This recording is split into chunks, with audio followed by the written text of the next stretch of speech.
नमस्कार। नववर्ष 2078 सालको सम्पूर्ण सरोकार टेलिभिजन हेरेर बसिरहनुभएका दर्शकबिनहरूलाई हार्दिक मङ्गलमय शुभकामना व्यक्त गर्न चाहन्छु। सरोकार टेलिभिजनको कार्यक्रम सरोकार विशेषमा यहाँहरूलाई स्वागत छ। म दिलीप थापा मगर। सबै विषय विशेष हुँदैनन्। सामाजिक, राजनीतिक, आर्थिक र समग्र मानव जातिको हितको निम्ति गरिने हरेक विषय विशेष हुन्छन्। समाजको हितमा गरिने हरेक कार्यको सम्मान गर्दै समाजको हित विपरीतका कार्यको भण्डाफोर गर्ने विषयवस्तु सरोकार विशेषको प्राथमिकतामा पर्ने गरेका छन्। दर्शकहरू, आजको सरोकार विशेषमा सत्ताका लागि राजनीतिक दलहरू बीचको सङ्घर्षबारे चर्चा गर्नेछौँ।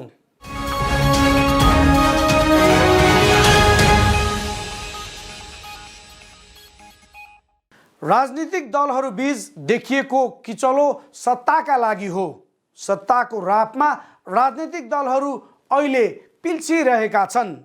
हरेक राजनीतिक दल आफ्नो प्रधानमन्त्री बनाउन तल्लीन छन्। कुर्सीको मोहले राजनीतिक दलहरू बीच बढेको तिक्तता हरेक कार्यक्रमका मञ्चहरूमा देख्न सकिन्छ। शुक्रबार राजधानीमा भएका कार्यक्रमहरूमा यस्तै दृश्यहरू देखिए। अहिले पनि उनीहरूले एकले अर्कालाई हिलो छ्यापिरहेका छन्। आरोप र प्रत्यारोपको तिग्दमबाजी गरिरहेका छन्।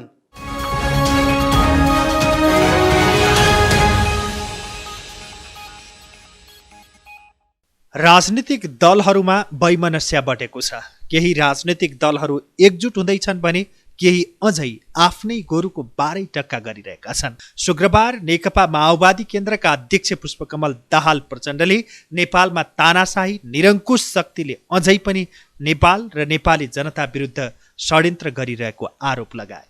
राजधानीमा गरिएको कार्यक्रममा दाहालले सचेत नेपाली जनतालाई यस्ता षड्यन्त्र मान्ने नहुने चेतावनी दिए। प्रचण्डले उनीहरूको षड्यन्त्र नेपाल र नेपाली जनता विरुद्ध चलिरहेको छ। आजभोलि सञ्चार माध्यमबाट सुन्न सकिन्छ। देशलाई बन्दगी राख्ने, नेपाली जनताको इज्जत प्रतिष्ठा, उनीहरूको आत्मसम्मान, राष्ट्रिय स्वाधीनतामाथि प्रश्न चिन्ह खडा गर्ने दुस्साहस भएको छ। उनले भने, सचेत स्वस्थ नेपाली जनतालाई यी सबै षड्यन्त्र स्वीकार्य छैनन्। प्रचण्डको तर्क थियो। इतिहासलाई पछाडि धकेल्ने प्रयत्न भएको प्रचण्डको दाबी छ। तर लामो सङ्घर्षबाट प्राप्त उपलब्धिलाई उल्ट्याउन खोज्ने कुरा नेपाली जनतालाई मान्ने नहुने उनको तर्क छ।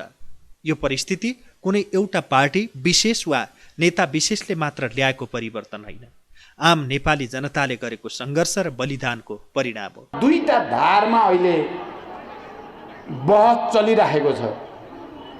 यो परिवर्तन जसको लागि हजारौं नेपाली जनताका सबैभन्दा राम्रा छोराछोरीहरूले बलिदान गरे, झन्डै 70 वर्षदेखि शान्तिपूर्ण र सशस्त्र बेला बेलामा सबै नै त्यसमा सहभागी हुँदै हामी आजको समयसम्म, आजको परिस्थितिसम्म आइपुगेका छौँ।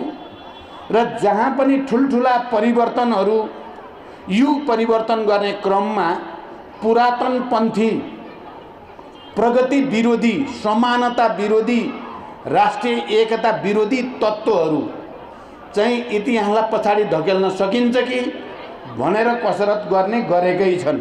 यो नेपालमा मात्र होइन, विश्वका कुनै पनि देशको इतिहासलाई, क्रान्ति र प्रतिक्रान्तिको इतिहासलाई हेऱ्यो भने त्यो चित्र देख्न सकिन्छ।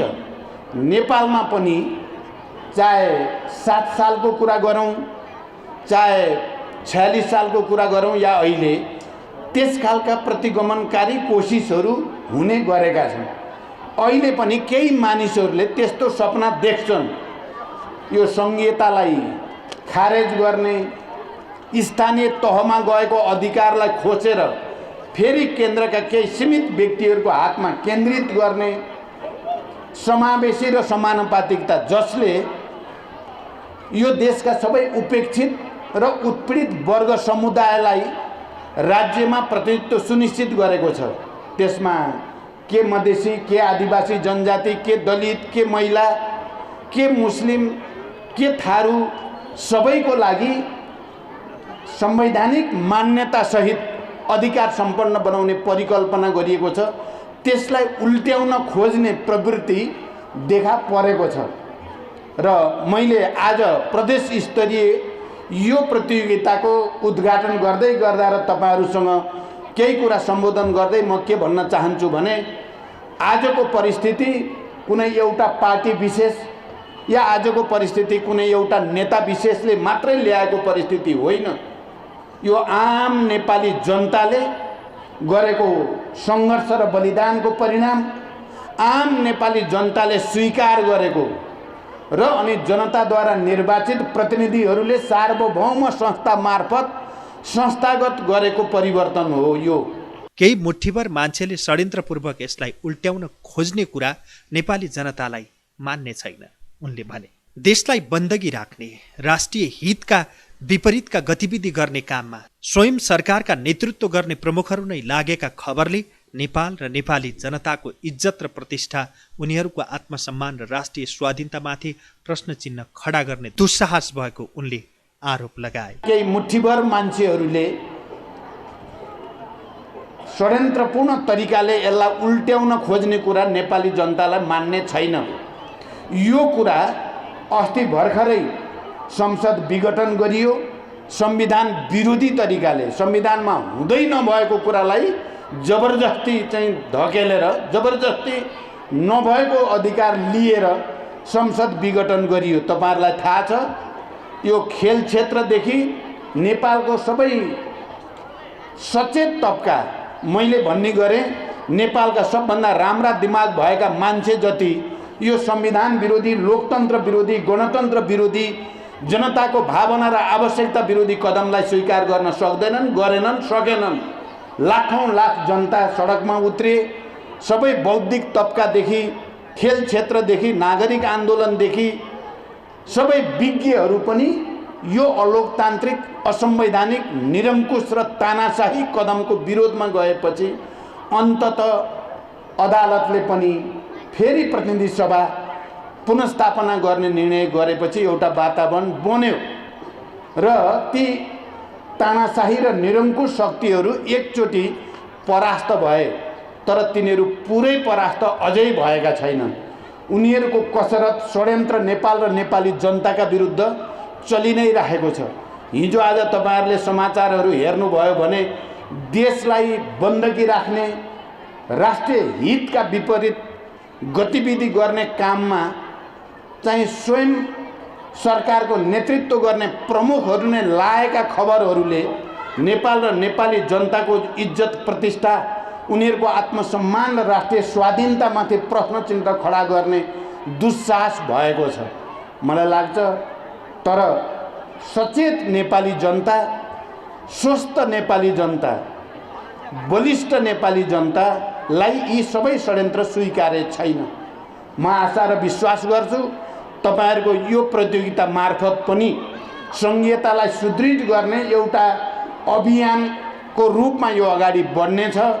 अध्यक्ष प्रचण्डले यसो भनिरहँदा परराष्ट्र मन्त्री प्रदीप ग्यावालीले नेपाल र भारतबीच देखिएका समस्या आपसी समझदारीमा हल गर्ने बताइरहेका थिए।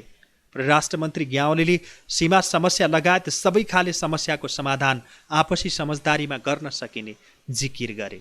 दुई देशका बीचमा केही इतिहासले बाँकी राखिदिएका, नसुल्झाइदिएका र अधुरै छोडेका समस्याहरू छन्। उनले भने सीमा लगायतका कतिपय सन्धि सम्झौताहरूमा नमिलेका विषयहरू छन् जसलाई उच्च विश्वासका साथ हामीले छलफल गरेर अगाडि बढाउन सक्छौँ। उनले भने कहिले सनसनीपूर्ण अपुष्ट सूचनाहरू सम्प्रेषित गरेर सम्बन्धलाई प्रदूषित गर्नका निम्ति प्रयत्न गरिरहेका हुन्छन्। जनस्तरमा हाम्रो सम्बन्ध राम्रो भएकोदेखि जुन एकदमै राम्रो छ, त्यस्ता स्पाइरलहरूका प्रयत्नलाई पछ्याउँदै हामी सम्बन्धलाई अगाडि बढाउन चाहन्छौँ।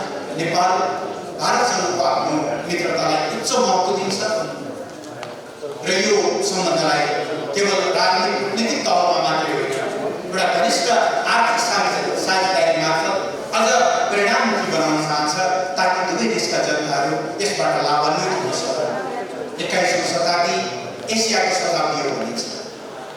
करिब 200 वर्ष अगाडिबाट एसियाको वैभव बिस्तारै कोसिँदै गयो। नभए त्योभन्दा अगाडि भारत, चीन जस्ता एसियाका मुलुकहरू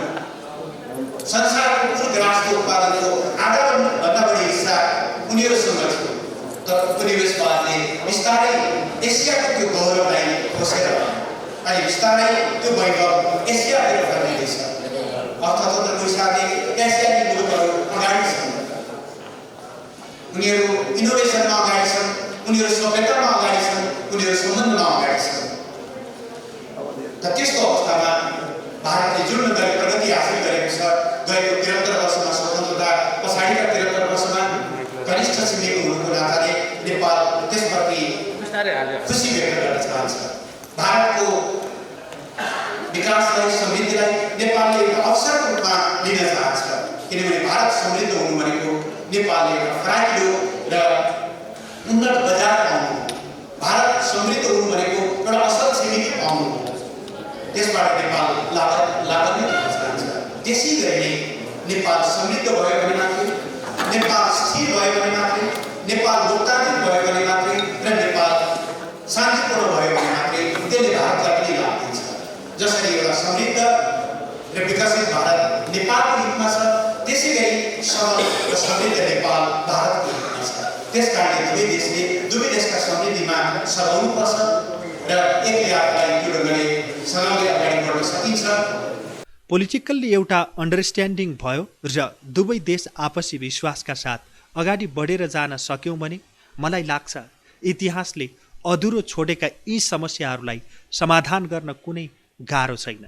मन्त्री ग्यावालीको भनाइ छ। नेपालले भारतसँग भएका कुनै पनि समस्या समाधान गर्न सकिँदैन भन्ने नठानेको परराष्ट्र मन्त्री ग्यावालीको तर्क छ। भारतसँग छलफलद्वारा विश्वासका आधारमा समाधान गर्न नसकिने कुनै विषय छन् भन्ने हामी ठान्दैनौँ, उनले तर्क गरे। किनभने नेपाल र भारत प्रतिस्पर्धी होइनन्, नेपाल र भारत मित्र हुन्, उनले थपे। भारतले नेपाललाई 10 लाख डोज कोरोना खोप उपलब्ध गराएको स्मरण गर्दै उनले भने खुल्ला सिमानामा हुने आवागमनका कारण महामारी फैलिन नदिन दुवै देशले सहकार्य गरी काम गरिराखेको बताए। नेपालबाट सम्बन्ध अगाडि बढाउन जनस्तरबाट तपाईँका प्रयासहरू अगाडि बढाउन्। तपाईँका ती प्रयासमा नेपाल सरकार परराष्ट्र मन्त्रालय सदैव तपाईँको सहयोगका लागि तत्पर रहनेछ। यही विश्वास नेपाल र भारतको बिचमा असल सम्बन्ध बाहेक अर्को कुनै विकल्प छैन, असल समझदारी बाहेक अर्को विकल्प छैन र दुवै देश सहकार्यका साथ अगाडि बढ्ने, एकाआपसका संवेदनशीलतालाई बुझेर अगाडि बढ्ने र एकले अर्कालाई अगाडि बढ्नको निम्ति मद्दत पुर्याउने यो बाटोबाट नै हामीले दुई देशका जनताको हितमा मात्रै होइन, यो समग्र क्षेत्रकै हितमा हामीले योगदान गर्न सक्छौँ। यो योगदानमा हामी सबैको साथ रहोस्। सञ्चार तथा सूचना प्रविधि मन्त्री पार्वत गुरुङले नेपाल र भारत बीचको सम्बन्धलाई थप बलियो बनाउनु पर्ने बताए। भनाइ र भाषणमा मात्र दुई देश बीचको सम्बन्धलाई सीमित नगरी व्यावहारिक रूपमा लागू गर्नुपर्ने उनले तर्क गरे। हाम्रो सम्बन्धहरू राम्रो छ, राम्रो बनाउनु पर्छ मात्रै होइन, अबको ग्लोबलाइजेसनमा, अबको हाम्रो विश्वको समुदाय हामी सबै एउटा गाउँ बनिरहेको अवस्थामा हामी छिमेकी राष्ट्रहरूको बीचको सम्बन्ध बलियो हुनुपर्छ। यसमा भनाइमा, शब्दमा, भाषणमा मात्रै सीमित होइन, अब व्यवहारमै पनि हामीले त्यसलाई पुरा गर्न जरुरी छ। अन्यथा फेरि पनि जनताको बीचमा भाषण एउटा हुने, व्यवहार एउटा हुने हो भने त्यसले जनताको बीचमा विश्वासहरू टुट्न सक्छ। त्यसैले पनि हाम्रो ती विश्वासहरू नटुट्ने, नफुट्ने, कहिले पनि हाम्रो बीचको एउटा चिसोपन नआउने किसिमले नै हाम्रो सम्बन्धहरू बलियो भइरह्यो भने यो नेपाल देशको पनि हितमा छ, भारत देशको पनि हितमा छ, हामी सबैको हितमा हुनेछ। त्यो हितमा हुने कामभन्दा बाहेक हामीले अब कुनै पनि सोच, कुनै पनि कोणबाट हाम्रा प्रयत्नहरू हुनु हुँदैन, जसले गर्दाखेरि मात्रै हामी समृद्ध नेपाल, सुखी नेपालको राष्ट्रिय दृष्टिकोण पुरा गर्नको निम्ति नेपाल सरकारले जुन पहल कदम लिएको छ, नेपाल सरकारले जसरी एउटा राष्ट्रिय गौरवको आयोजनाहरूलाई जनताको चाहना, जनताको विश्वास जित्नको निम्ति जुन किसिमले काम गरिरहेको छ, हामी पक्कै पनि अहिले खुसी नेपालीको सूचाङ्कमा हेर्ने हो भने नेपाल एसियाको, दक्षिण एसियाको पहिलो राष्ट्रको रूपमै आज सूचीकृत पनि भएको हामी एउटा खुसीको कुरो हामी बिचमा अनुभूतिहरू भइरहेको छ।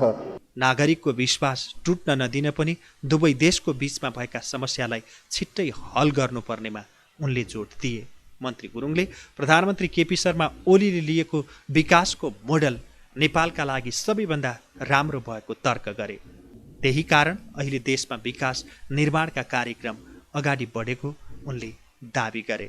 नेपाल सरकारबाट विभिन्न कठिनाइको बीचमा पनि र विभिन्न कोभिडको समयमा पनि, अहिले पनि कोभिडको समय छ, सबै प्रकारका सङ्कट र सबै प्रकारका कोभिडहरूको विरुद्धबाट सरकारले जुन किसिमको प्रयत्नहरू गरिरहेको छ, पक्कै पनि नेपाल राष्ट्रको निम्ति, नेपाली जनताको हितको निम्ति र नेपालको विकासको निम्ति अहिले वर्तमान सरकार र सम्माननीय प्रधानमन्त्री केपी शर्मा ओलीले जुन नेतृत्व प्रदान गर्नुभएको छ, यो गन्तव्य सहितको यात्रा छ, गन्तव्यविहीनको यात्रा छैन। त्यसैले तपाईँहरू विश्वास गर्नुहोस्, अहिलेको सरकार, अहिलेको प्रधानमन्त्रीज्यूले जुन गन्तव्य लिएर अगाडि बढ्नुभएको छ, यो राष्ट्र हितको निम्ति गन्तव्य हो। यो मुलुकलाई एउटा समृद्ध बनाउने गन्तव्य हो।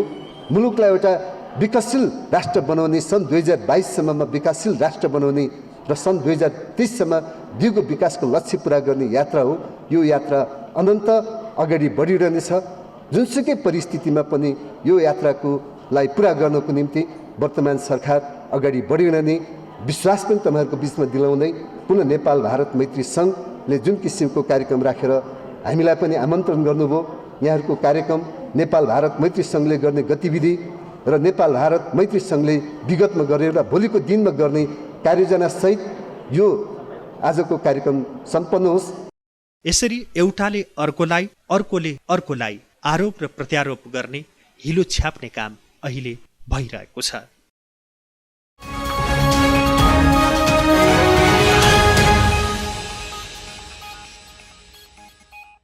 दर्शकहरू, आज हामीले सरोकार विशेषमा सत्ताका लागि राजनीतिक दलहरू बीचको सङ्घर्षबारे तयार पारिएको सरोकार विशेष प्रस्तुत गर्यौं।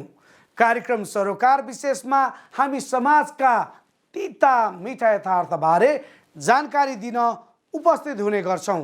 आजलाई कार्यक्रम सरोकार विशेष यति नै। सम्पूर्ण युनिटलाई बिदा दिनुहोस्। हेर्दै गर्नुहोला सरोकार टेलिभिजन।